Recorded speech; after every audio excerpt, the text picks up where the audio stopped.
அவ்வளோதான், அவ்வளோதான் என் கதை. இதோ என் பக்கத்தில் உட்காந்துட்டு இருக்கிற பொண்ணு, இதோ என் நண்பர் பைத்தியக்காரன்.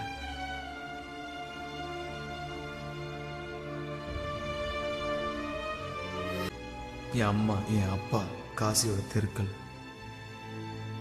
என்னை விட்டு போன என் உடம்பு, இருந்தாலும் எரிஞ்சுக்கிட்டு இருக்கிற என் உயிர். நான் எந்திரிச்சுக்கலாம், ஆனா யாருக்காக? நான் சத்தம் போடலாம், ஆனா யாருக்காக? நான் யாருக்காக எந்திரிக்கணும்? யார் மறுபடியும் கஷ்டப்பட்டு பொறுமையா காதலிச்சு மனசை உடைச்சுக்கிட்டு?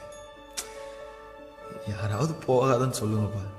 இதோ கல் மனசோட என் பக்கத்தில் உட்காந்துட்டு இருக்கிறாளே இவன், இப்போ இவ கூப்பிட்டா கூட நான் திரும்பி வந்துடுவேன். ஆனா மாட்டேன், திரும்ப வர மூடி. பேசாம கண்ணை மூடி தூங்குறது தான் இன்னும் நிறைய அர்த்தம் இருக்குன்னு தோணுது. ஆனா ஒரு நாள் திரும்பி வருவேன், மறுபடியும் ஒரு ஜோயாவை காதலிக்க.